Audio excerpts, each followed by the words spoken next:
আসসালামু আলাইকুম, স্বাগতম জানাচ্ছি বিবিসি নিউজ আন্তর্জাতিক সংবাদে। শুরুতেই সংবাদ শিরোনাম, এরপর বিস্তারিত। ইরান যুদ্ধের প্রভাব করোনার ভয়াবহতাকে ছাড়িয়ে যেতে পারে, পুতিন। রাশিয়ার প্রতি কৃতজ্ঞতা প্রকাশ করে যা বললেন ইরানের প্রেসিডেন্ট। যুদ্ধের মধ্যে ইরানের দৈনিক বৈদেশিক আয় প্রায় $14 কোটি। ট্রাম্পের পিছুহটা কৌশল নাকি বাজারের ভয়? দর্শক, এতক্ষণ শুনছিলেন সংবাদ শিরোনাম। এখন বিস্তারিত। আপনি যদি ইসরায়েলের ধ্বংস চান এবং মুসলিমদের পাশে থাকেন, তাহলে ভিডিওতে লাইক করে চ্যানেলটি অবশ্যই সাবস্ক্রাইব করে দিবেন এবং আপনার মূল্যবান মতামত অবশ্যই কমেন্টে লিখে জানিয়ে দিবেন। এখন বিস্তারিত। ইরান যুদ্ধের প্রভাব করোনার ভয়াবহতাকে ছাড়িয়ে যেতে পারে, পুতিন। রুশ প্রেসিডেন্ট ভ্লাদিমির পুতিন সতর্ক করে বলেছেন, মধ্যপ্রাচ্যে চলমান অস্থিরতার প্রভাব কতটা সুদূরপ্রসারী হতে পারে তা আগে থেকে বলা অসম্ভব। তবে এর অর্থনৈতিক ও সামাজিক ক্ষতি বিগত করোনা মহামারীর কোভিড-19-এর ভয়াবহতাকে ছাড়িয়ে যেতে পারে বলে আশঙ্কা প্রকাশ করেছেন তিনি। বৃহস্পতিবার ২৬ মার্চ মস্কোতে ব্যবসায়িক নেতাদের সাথে আয়োজিত এক বৈঠকে পুতিন এই মন্তব্য করেন। পুতিন জানান, এই সংঘাতের ফলে বিশ্বজুড়ে আন্তর্জাতিক লজিস্টিক্স ও পণ্য সরবরাহ ব্যবস্থা ব্যাপকভাবে ক্ষতিগ্রস্ত হচ্ছে। বিশেষ করে জ্বালানি, হাইড্রোকার্বন, ধাতু এবং সার উৎপাদনকারী প্রতিষ্ঠানগুলো বর্তমানে চরম চাপের মুখে রয়েছে। এর ফলে বিশ্ববাজারে এসব পণ্যের সংকট ও দাম বাড়ার সম্ভাবনা রয়েছে। বৈঠকে পুতিন উল্লেখ করেন, অনেক বিশেষজ্ঞ এই সংঘাতের সম্ভাব্য ফলাফলকে করোনা মহামারীর সঙ্গে তুলনা করছেন। তিনি মনে করিয়ে দেন যে মহামারী যেমন বিশ্ব স্থিমিত করে দিয়েছিল, বর্তমান যুদ্ধ পরিস্থিতিও বিশ্ব অর্থনীতিতে একই ধরনের স্থিরতা নিয়ে আসতে পারে। রাশিয়ার প্রতি কৃতজ্ঞতা প্রকাশ করে যা বললেন ইরানের প্রেসিডেন্ট। যুক্তরাষ্ট্রের সঙ্গে চলমান উত্তেজনার প্রেক্ষাপটে রাশিয়ার প্রেসিডেন্ট ভ্লাদিমির পুতিনের বার্তা এবং রুশ জনগণের সমর্থন ইরানকে অনুপ্রাণিত করছে বলে জানিয়েছেন ইরানের প্রেসিডেন্ট মাসুদ পেজেশকিয়ান। বৃহস্পতিবার ২৬ মার্চ দেওয়া এক বক্তব্যে তিনি বলেন, রাশিয়ার জনগণের সমর্থন এবং পুতিনের বার্তা এই যুদ্ধে আমাদের সাহস যোগাচ্ছে। তিনি আরও বলেন, ইরানি জনগণের প্রতিরোধ ও সাহস আঞ্চলিক দেশগুলোর মাধ্যমে পূর্ব এশিয়ার নিরাপত্তা জোরদারে নতুন সম্পর্ক গড়ে তুলবে। রাশিয়ার সরকার ও জনগণের প্রতি কৃতজ্ঞতাও প্রকাশ করেন তিনি। এদিকে ইরানকে লক্ষ্য করে সম্ভাব্য বড় ধরনের সামরিক অভিযানের প্রস্তুতি নিয়েছিল যুক্তরাষ্ট্রের প্রতিরক্ষা দপ্তর পেন্টাগন।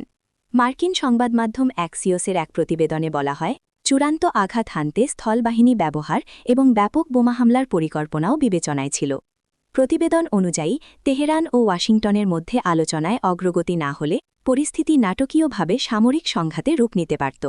পরিকল্পনার অংশ হিসেবে কৌশলগতভাবে গুরুত্বপূর্ণ খার্গ, লারাক ও আবু মুসা দ্বীপসহ কয়েকটি স্থানে অভিযান চালানো এবং হরমুজ প্রণালীর পূর্ব দিকে ইরানি তেলবাহী জাহাজ অবরোধের বিষয়টিও বিবেচনায় ছিল।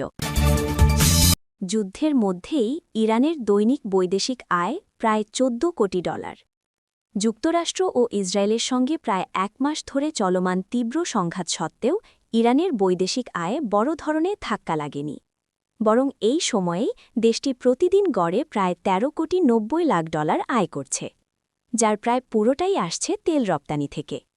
মার্কিন সংবাদমাধ্যম ব্লুমবার্গ গোয়েন্দা তথ্য ও আন্তর্জাতিক জ্বালানি বাজার বিশ্লেষকদের বরাতে জানায়, ২৮ ফেব্রুয়ারি যুদ্ধ শুরুর পর ইরানের অভিজাত বাহিনী Islamic Revolutionary Guard Corps IRGC Hormuz প্রণালীতে কার্যত নিয়ন্ত্রণ প্রতিষ্ঠা করে।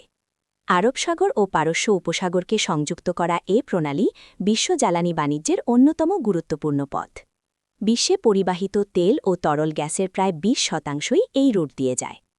হরমুজ প্রণালীকে বিশ্ব জ্বালানির প্রবেশদ্বারও বলা হয়। মধ্যপ্রাচ্যের তেল উৎপাদনকারী দেশগুলো এ পথেই তাদের পণ্য রপ্তানি করে থাকে। কিন্তু বর্তমান সংকটে অনেক দেশ বিকল্প রুট খুঁজতে বাধ্য হয়েছে। কেউ কেউ আবার তেল উত্তোলনও কমিয়ে দিয়েছে। এই পরিস্থিতিতে সুবিধাজনক অবস্থানে রয়েছে ইরান। অন্যান্য দেশের জাহাজ চলাচল ব্যাহত হলেও ইরানের ইরানিয়ান লাইট নামে পরিচিত জ্বালানি তেল তুলনামূলকভাবে নির্বিঘ্নে রপ্তানি হচ্ছে। বিভিন্ন সূত্র বলছে দেশটি প্রতিদিন গড়ে প্রায় 10,60,000 ব্যারেল তেল বিদেশে পাঠাচ্ছে। ট্রাম্পের পিছুহাটা কৌশল নাকি বাজারের ভয়? ইরানের জ্বালানি স্থাপনায় হামলার হুমকি দিয়েও শেষ মুহূর্তে প্রেসিডেন্ট ডোনাল্ড ট্রাম্পের 10 দিনের সময়সীমা বাড়ানোর সিদ্ধান্তকে বিশ্ব রাজনীতির বিশ্লেষকরা ভিন্ন চোখে দেখছেন। ট্রাম্পের এই পিছুহটা কোনো মানবিক কারণে নয়, বরং এর পেছনে রয়েছে তেলের বাজার ও বিশ্ব অর্থনীতির হিসাব নিকাশ ট্রাম্প এই যুদ্ধকে লাশের সংখ্যা দিয়ে নয় বরং তেলের ব্যারেল এবং শেয়ার বাজারের সূচক দিয়ে পরিমাপ করছেন গত ৪৮ ঘণ্টা ধরে বিশ্ব এক ভয়াবহ আগুনের অপেক্ষায় ছিল আল্টিমেটাম দেওয়া হয়েছিল যে ইরানের বিদ্যুৎ কেন্দ্র ও অবকাঠামো গুড়িয়ে দেওয়া হবে কিন্তু যখনই ইরান পাল্টা হুঁশিয়ারি দিয়ে জানাল যে হামলা হলে তার প্রভাব শুধু তেহরানের ভেতরে সীমাবদ্ধ থাকবে না বরং পুরো অঞ্চলের জ্বালানি করিডর এবং পারস্য উপসাগর জ্বলবে তখনই ট্রাম্প দমে যান ইরান স্পষ্ট করে দিয়েছে যে এই যুদ্ধ হবে সিস্টেমিক বা পদ্ধতিগত যা পুরো বিশ্ব ব্যবস্থাকে নাড়িয়ে দেবে এই বাস্তবতার মুখোমুখি হয়েই ট্রাম্পকে প্রথমবারের মতো পিছু হটতে দেখা গেল